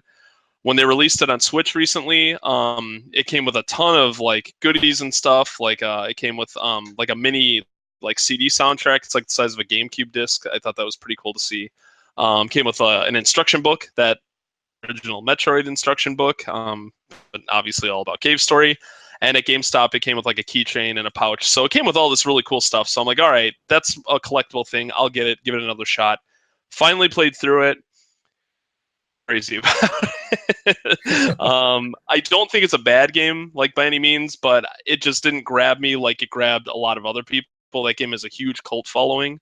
Like the medium ending, there's 3 different like major endings, and I think I got the middle one. So I don't know if the good ending the way to go, but everyone talks about that game's story and just kind of went over my head. I don't know, but it's okay. Yeah, I've been playing the Crash trilogy a little bit. I got that on PS4. I never really played much of the original Crash games. Oh, really? So it's kind of a new experience for me. Yeah, I was familiar with them. You know, I dabbled in them, but I never owned any of them. I would just play them at like a friend's house. I don't even think I ever played 2 or 3, though. I think I only played 1. Oh, man, I'm the opposite. I played the hell out of 2 and 3, just never played 1. Well, 1 is ridiculously hard. That's what I hear. And that's what people are saying across the board, and they're not joking. It's really, really hard. But I'm trying to play through them in order, so before I get to the really good ones, 2 and 3, I want to beat 1. 2 is definitely the best, in my opinion. That's what I heard from a lot of people. So I'm looking forward to that. It gives me incentive to keep going with this one. Yeah, I've been playing a little game called Goner. I think it's been out on PC for a while, but it came to Switch. It was $10.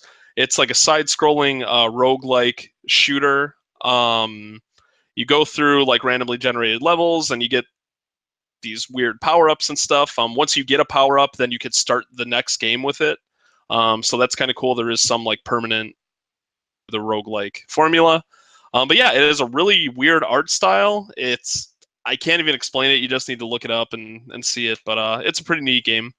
And then after I saw Spider-Man, I jumped back into Lego Marvel Superheroes, the older Marvel game. I 100% of that game years ago on a Wii U. I got it really cheap digitally on PS4. I got it for like $5. And after seeing Spider-Man, I was just so like in superhero mode that I'm like, okay, I need to swing around the city or something to do in the Why didn't you Lego bust game, out so. Spider-Man 2 on the Xbox PS2 generation?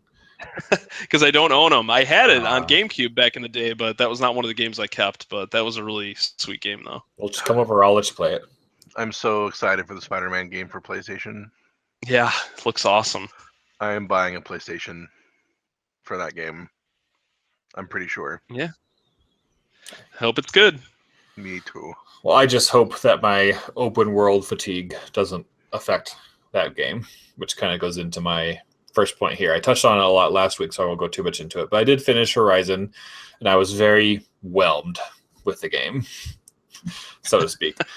And I know you haven't played it yet, TJ, and you're excited to play it, so I don't want to poop on it too much. But I mean, I wouldn't say I'm excited. I think I still want to play it, but there's just so many other things that I'm totally fine with playing now that I'll never get around to it, to be honest with you. it's a Ubisoft game with a better skin.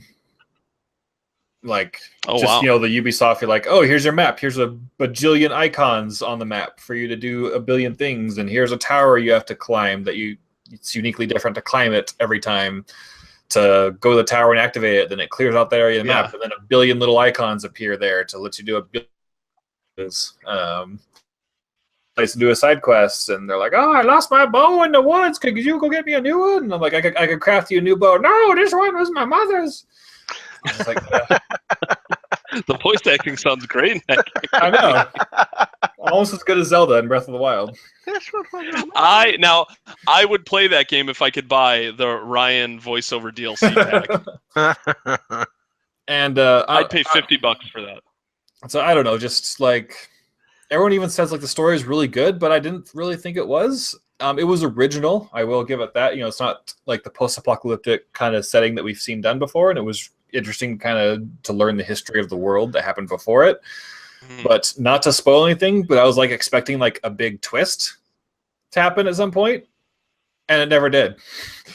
So I was like, oh, okay, I guess just what happened, and that's just how it happened. Okay. You know, so I was like, okay. And I don't know. And none of the characters were really likable except for one. There's one side character that you help. I'm forgetting his name off the top of my head, but he had some mutton chops, and and you helped him find a dead loved one. You know, just kind of solve the mystery of who killed her and stuff like that. And I won't go into any kind of spoilers, but his arc was really, really good, and I really liked his character. All the other characters I hated. Even Aloy, like, she's kind of mean to everybody. And people could justify be like, oh, it's because she grew up as an outcast and stuff like that. I'm like, yeah, well, she's kind of a jerk to everybody. And she's kind of a Mary Sue as well. Like, obviously, there's sci-fi technology in this world, and there's sci-fi lingo and modern terms that she kind of just understands exactly how things work very quickly. It'd be like walking to a caveman and showing him an iPhone and being like, here's an iPhone. And like you explain it for like 2 minutes, and then they all of a sudden know exactly how an iPhone works and how to use it. It's like, no, that doesn't work like that. So I'm just like, whatever. Yeah. And like, I think I know a lot of people compare that game to Breath of the Wild, and I mean they're similar in a lot of ways, but you know they are different in a lot of ways too. But that's one thing Breath of the Wild has an advantage over that game is the characters. Like there's so many memorable characters that come out of that. Like you can't go online without, you know, like Twitter and, you know, really just social media in general, without seeing people talk about like Cass, like the bird in Breath of the Wild, or like a bunch of other characters. You never hear anyone talking about a single character in Horizon. Like you don't hear about it. And I feel like a lot of Sony's first party games, or like they're like the Sony exclusive games, besides Uncharted, don't really have those memorable characters that really become like iconic to people. Yeah. There's even like a guy that kind of plays your, if we're talking Spider-Man, the guy in the chair. Well, yeah, there's a guy that like is talking to you like over radio for the majority of the game. And he's a big douche. Like, I hate him so much. He's like a jerk to you. You're a jerk to him in all of your dialogue. And I'm like, why are we talking? Why are we friends? Like, I mean, again, I don't want to spoil anything, but he's literally using you just to like learn more about the ancient world, and you use him because he knows more about it currently and can help guide you through the crazy topsy-turvy world that was the old world, you know. Yeah. But it's like they hate each other, and so like, yeah, and I love this banter between you guys to where he just like insults you all the time. Yeah, so I'm just like, ugh, whatever. And then like I touched on it last week, but like I went stealth based kind of at the beginning. I mean, eventually you get all the points you need to level up everything, so that was kind of, I was better by the end of it because A, I was better at the game, and B, I actually leveled up some of my combat powers. But at the beginning I was like all stealth, and then they like force you to fight this giant robot boss, and I'm like, and I can't do anything because the game is forcing me to fight him, and there's nowhere to hide. And you can only be stealthy in that game, like in this like super special tall grass, not other tall grass, not bushes, not trees, but only the super special sparkly tall grass that has red tops. It's the only place you could hide in the game. You know, obviously you could sneak up behind people by like walking slowly and crouching and stuff, but as far as like being invisible, it's only that super special tall grass. So it was very, to me, so it's kind of like the haystacks in Assassin's Creed, where those are the only safe spots you could jump to. What was that? Say that again. Sorry. The haystacks in Assassin's Creed. Oh yeah, it's kind of like that. A little bit more spread out, but yeah, I think the interesting thing, I mean, I saw you play it for what, like 20 minutes or so. Mm-hmm. I was like, wow, it's really annoying how much she's talking to herself. Like, she says stuff every time you see something. It's like, oh, I better figure out a way to get up there, or how am I going to get down from here? And she's just like talking to herself nonstop. Mm-hmm. I was like, you need like a Wilson or something to like talk to. This is weird. Like, you're just talking to yourself. Like, I'm crazy. I don't even talk to myself that much. So yeah, Horizon, very meh. Like, people are saying it's between it and Breath of the Wild for Game of the Year contender, and it's just no. So, just no. Don't want to go too much because I spent a little bit more time with Horizon than I thought, but I started Destiny this weekend. Playing on PS4 since it never came to PC, playing with a buddy of mine who's also never played before. So we're slowly, working our way through. We're only like early teen levels right now, so still have a lot to go. But picked up the complete edition with all the DLC for $40. So I thought that was a pretty good deal. Cool. I'll play through all of it. Hopefully I'll be able to transfer my character into Destiny 2 on PC once I'm done, and I'll have at least a semi-understanding what the story is going in Destiny 2. But either way, I'm enjoying it so far. It's good Halo mechanics in a MMO-ish type setting. So sweet. And I know I've talked a lot about VR on this podcast, in that I thought it was overrated and it kind of sucked and it's going to die and who cares. But then a weekend or two ago, I tried a friend's Vive headset and I was like, this is amazing. I love this. And so I bought a Vive. Really? Yep. Oh, wow. I didn't know that. Yep. So I bought a Vive on Saturday night, stayed up till 3 a.m. playing around with it. And I giggled so much. It was ridiculous. Like, there's a Star Wars one where it's just a short little like Star Wars experience, but you get a lightsaber and you are deflecting shots, blasters from stormtroopers, and R2-D2 is there, like in person, looking down, seeing him. And I was like, yee! So. Oh, I wish someone had recorded you playing that. Yeah. That would have been phenomenal to watch. Maggie was sitting on the couch watching me and giggling at me giggling. So. Wow. So again, I don't think that VR is going to be like the wave of the future and how gaming is going to be. I think it's going to be like the Wii, in the fact that, any experience that is made specifically for it and does use what its strengths really well will be an amazing experience. And I'm not sure if it will die someday or not. I don't think it will. I will think that interest in it will come and go. But I'm really enjoying it so far, and so I am officially eating my words that I'm very happy with my VR headset and love it. So I would really like you to give us like weekly updates on like what you've been playing on it, if it's still holding your interest. Yeah, I think that'd be really interesting to hear. So I've only played a little bit because again, I had trouble hooking it up. For some reason, my computer wasn't. I have two PCs. I have one in the living room, one in my office. And I played it in my office. My friend brought it over. He set it up. It worked just fine. And then like when I plugged the headset into my living room computer, which I have more space in there, it wasn't detecting like the headset at all. Period. And I was like, what the heck? I spent like forever trying to figure it out. I brought it upstairs, just like plugged it in because all the software was still installed on my upstairs computer. And then it like, oh, bling, it works. I'm like, what the heck? So like I ended up having to like create like a new user account on my computer that had like a fresh, clean Windows slate for that new user, and then like installed again. It installed like just fine. So I guess I had a software conflict somewhere. But then once I installed on the new user, I switched over to my main user and it worked fine there too. So I was like, whatever. But anyway, it took me like 4 hours set up because of that. But I've only really played the Valve's Lab, which is just kind of Valve's free little experience with it, which is a lot of fun. My favorite experience on there is the Portal experience. It's just a short little game, not even really a game, just more experience to where you like playing around an office that has that classic Portal humor. Atlas walks out and you get to like disassemble him. It's really cool. And then at one point, like the walls kind of come down and then Gladys appears. And you just look up and you're looking at Gladys and she's huge and mocking you. And I'm just like, hee. Oh, wow. She's like, oh, a human. I should have known. And stuff like that. Funny. And I was like, I love you. So there's another fun game called Rec Room.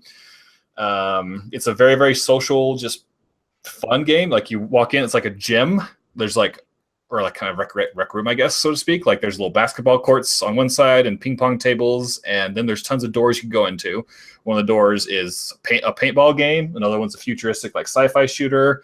Another one is called Quest, where you get like swords and shields and bows and arrows, and you're like walking and killing little goblins and stuff. And the fun thing is, it's completely social. Like once you enter the rec room, there are a few dozen other people and their avatars walking around in the same environment, talking to each other. Like I let my brother play, and he was really excited. He grabbed a basketball and went to go shoot it, and someone walked over to him, nope, and knocked it out of his hand. He was like, "Oh, I'm getting cyberbullied," and the guy's like, "Yes, you are." So it's pretty weird. Fun. So those are really that and the Star Wars experience are the only things I've played with so far. So, but I have a lot of free games already downloaded. People said that Google Earth in VR is really, really fun, or just going into Google Street View in VR and looking at like old places you used to live or something, and walk with. Oh yeah. Well, doing that fun. Yeah, that's probably awesome. I remember doing that on Wii U, where you would just stand there like with the gamepad, and then you could just like rotate it and look around, almost like you're looking through like a window. So like I can imagine if that was fun, like in VR, it's probably incredible. Yeah. Yeah. I gotta admit that the coolest thing is I actually got to when our friend Eric brought it over. I was in Salt Lake at the time, and so I got to test it out too. I've heard this from a number of people, but it's I can't express enough. Like, so he put the headset on me, and then he handed me the controllers, and I looked down and could see them through the headset, and I just grabbed them like they were really there. But I can't actually see the thing that I really grabbed, and it was like the weirdest when that clicked in my head. I was like, like it was so realistic. Oh yeah, that's cool. Like just imagine one of those controllers being a lightsaber. Oh my gosh. Yeah, my friend Eric said that he's like tried to lean on tables and desks that aren't there. Like he just says it's so realistic. So I'm so excited to give Board Game Simulator a shot with you guys one night. So that'll be really fun. So yeah, I'll go ahead and just give little small VR updates. I've downloaded dozens of free games at this point, and there's a few non-free games I want to buy. Like, did you play Super Hot, TJ? No, I did not. I heard about it though. So good. Like I loved it, and I played it just with mouse and keyboard on my computer, and so I'm like, I need this game in VR now, and it's out. So I want to play that. I want to play the Rick and Morty VR game. People say it's really good, and a few other ones. So looking forward to it. Yeah. So sorry, I went longer than I thought. So let's go into what we're watching. I'll go ahead and kick us off while I'm going. I only watched one episode of The Leftovers, TJ. It's the third episode, the one that focuses on the priest trying to get some moolah. Oh, you watched one more. Okay, yes. So 3 total. Okay, yes. Gotcha. So do you know what episode I'm talking about? Yes. Yeah, so watch that episode. It's good. I was like, where are the main characters? But whatever. It's still a good episode. Oh, they're coming. Don't worry. I'm sure. So only so I watched 2 episodes of Iron Fist. I don't hate it yet, but I'm still very whelmed by it. Also, like I'm not like loving it, but I'm not hating it either. So I'm just like, oh, okay, it's Iron Fist. How far in are you? Just 2 episodes, so Okay, yeah. he's still trying to prove that he is who he is. Yeah, so to speak. So, what do you think of the action so far? It's not been much. They had the one action scene that was very, very short at the end of the second episode I watched, and then like is that where he's being like followed? No, it's when he gets cornered in with a straitjacket, and then the yellow fist finally comes out. Gotcha. And then the one where he was being followed just randomly gets attacked by people like right outside the dojo. Yeah, there's that one in the first episode. Yeah, it's used sparingly, like a lot more sparingly than I expected. But the action is one of the stronger points of the show. Mm-hmm. So yeah, I'm still pretty neutral on it. Hopefully I end up enjoying it more than I end up hating it, kind of like you did. So sweet. So that's it for me. Okay, Trent. So I've been trying to finish up the Arrowverse stuff from this season. I've been watching them in order as they came out, so I've been rotating through all the different shows, which has actually helped me in binging them because it gives me a different. Like I don't get annoyed with one show over the others. So the Legends is actually done now. It ended sooner than the rest of them. And if you were to tell me a year ago, at the end of the first season of Legends of Tomorrow, that I would like Legends of Tomorrow the best out of all 4 of the shows, I would have told you were crazy. But it actually had, I think, one of the strongest arcs and some of the best character development and the best acting so far that I've seen. And I'm not a huge fan of the way it ended, but it was still really fun and so much better than their first season. Like, so much better. I've been really happy with the improvement it's made. Let's see, and then I think a big thing was the villains. They had good villains this season. Yeah, the villains were phenomenal. Really helped. The villains really carried everything. I'm a little bit worried about next season because they're not going to have those villains to steal from the other shows. But yeah, so I've been watching Savitar in and be like, yeah, Savitar is the villain of Legends now. That'd be interesting. Mm-hmm. But breaking. Oh, and I just found out who Savitar is also, so that was interesting. Did you see that twist coming? It was one of my guesses. Yes. Yep. That was pretty much everyone's guess by the time, or a few episodes beforehand. Yeah. Well, I mean, they really started laying on the foreshadowing pretty thick, especially in that episode. So I was like, I really wish I am the future, Flash. I wish it had been a little bit more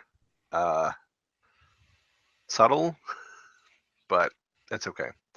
Yeah. So yeah. Anyway, I've been watching a lot of Big Brother 19, and I'm interested to see how TJ has been feeling about that season. It's like I am loving it so far. Oh yeah, me too. Me too. But geez, some people are so mean. Oh yeah. Like for it to be this early on, they've only been there like 2 weeks, and people are so brutal to each other. Yeah, like the first few weeks of Big Brother are usually really boring. Like the house will pick like a 1 or 2 outsiders who aren't really fitting in, and there'll be like some, like 12-2 vote or something to evict them. But there was some good game drama in the first week. I was impressed. Yeah. And Cody is a psychopath. He really is. Ryan, I know you're not into Big Brother, but I'm telling you. Yeah, I know. I was waiting for you to do that. I'm telling you, like the show, it's reality TV, obviously, but just with the competitive side to it, like it focuses on the competition more than anything else. It gets really interesting and it's very entertaining. And like Trent was saying, this guy Cody on this season, he was the first person to be like the leader for the week, the head of household, they call it. And he's just already having this like awful power trip, and it's completely backfiring on him. And it's so just satisfying to see. Nice. It's a beautiful thing. It is. So I've been watching that. I've been watching the live feeds for it because I was subscribed to the CBS All Access anyways. So that's just kind of fun to throw up at work every now and then and just kind of see what's going on. And then Breaking Bad Season 1 we already talked about. And the trailer for the final season of Teen Wolf premiered today. I actually haven't watched it yet because a friend of mine sent it to me, and I just haven't. I wanted to like, you know, prepare myself because I've heard there's a lot of really big like holy crap moments just in the trailer alone. So, but the final season, the last 10 episodes premieres, I think July 30th, maybe? Question mark. Cool. Yeah, July 30th. So I'm excited for that. Very good. Very cool indeed. Yeah. So much very cool going on here. But yeah, as far as what I'm watching, not too much. But yeah, Big Brother. My wife and I, we always look forward to that every night. It's on 3 nights a week, which I'd be happy if it was on every night. But yeah, I really do like it. It is a great season so far. I don't know how I did it, but I powered through the first season of Castlevania, like in one sitting. It's only like 4 22-minute episodes, though. Yeah, it was 4 25-minute episodes. I don't know how I did it. But Sorry, I ruined your joke. My bad. No, it's okay. I really liked it a lot, though. You can clearly tell that it was just a movie that they just cut into 4 parts because every episode just picks up right where the previous one ended. But it was really good. It was a lot better than I was expecting. They take it very seriously. It's extremely gory and it's very vulgar. It has like the same type of vulgarity as like Game of Thrones. And I was not expecting that at all, where vulgarity can be used in the wrong way and used in the right way. And in Castlevania, they use it in the right way. Like it just makes sense in this setting and everything. But really cool story. And I'm happy to hear it got renewed. And I guess the second season is going to be 8 episodes. But yeah, that's the one thing that someone mentioned to me at work. He's like, yeah, I watched Castlevania this weekend and it was really good, except for, and he told me like what the vulgarity part was. I was like, oh wow, like really? Okay. Yeah, it fits because they talk a lot about religion and stuff in it. Like I don't want to say too much, especially since it takes less than 2 hours to get through. But yeah, you guys should give it a shot. And then we could talk about it later because I'd love to hear what you guys think. Yeah, I probably will. I mean, 4 25-minute episodes is not bad. Do you need to have been a fan of the games or anything to get into it, or no? There's little things here and there that like little nods. You're like, oh, that's cool, but no, I think it completely stands on its own. Because it's basically just like a Dracula vampire story, right? Yeah, Dracula terrorizes this town and basically like the world, and you find out why he's doing it, and then they just have to stop him. So it's just a big build up to that. But the first episode especially, like the setup for why Dracula's doing what he's doing is really, really cool. So yeah, I really enjoy it. Would you compare it like the combat and animation style to like traditional anime, or is it more like say Clone Wars type stuff where it's more realistic? No, it's more like anime. But it's just that I'm not a huge anime fan, but maybe I'll give it a try since it's such a short time investment. Yeah, it's so short, and I think really even after the first episode, I think you'll know if you'll like it or not. So yeah. Yeah, and one other random thing, that show, The Gong Show. Did you guys see that or hear about that at all? No. So The Gong Show, I think it's produced by Will Arnett, but Mike Myers hosts it, but he doesn't host it as himself. He hosts it as this character named Tommy something. So he has like prosthetic makeup on and everything. And he stays in character the whole time. And it's this new thing he's trying where he wants more celebrities to like make these characters and never break those characters. So it's just a variety show where they have 3 celebrities like judging, and then weird like acts. Most of them are musical acts. They come out and the 3 judges, rate them or they gong them, if they hate it. So I just wanted to check it out because it was so weird, and I don't know if I'm going to keep watching it, but Mike Myers just seems like he's a weirdo. Yeah. And then I read up on some stuff about him, and he seems really weird. Like a fun Mike Myers fact, when he did the Cat in the Hat movie, everyone on set said he was an absolute nightmare. Like he wouldn't even talk to anyone, and he wouldn't like cooperate with anything. Yeah, and the funniest thing I got from it though was he had a chocolate guy, where there was a guy whose only job was to have a little box of chocolates. So whenever Mike Myers said, "I want a chocolate," the guy would run over to him with the box and feed him one. What the hell? Yeah. So yeah, if you ever want to have some good celebrity dirt reading, look up Mike Myers, and there's plenty of stuff to keep you entertained. So, but that's that. That's that. That's that. The Cat in the Hat. You're fired. It was funny. I liked it. I giggled. Mm-hmm. You're both fired.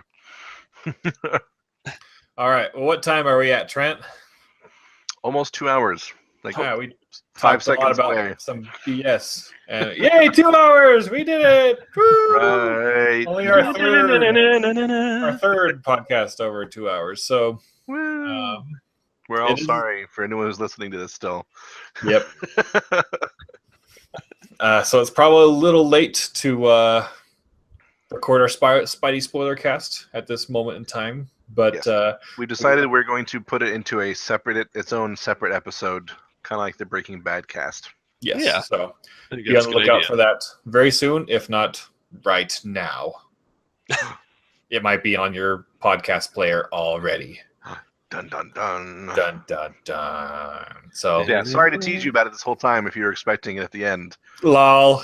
Your princess is in another castle, my friend. Well, let me tell you the importance of patience. That's a little tease for the spoiler cast. All right, so shall I take us out? Take us out, Trent. I'd like to thank everybody for listening to another episode of the Brief Nerdity podcast. Once again, reach out to us on social media. Hit us up on our Facebook, Twitter. Leave us a comment on our website. Send us an email, briefnerdy@gmail.com. We'd love to hear from you guys to see what you think about the show. Help us to make it even better.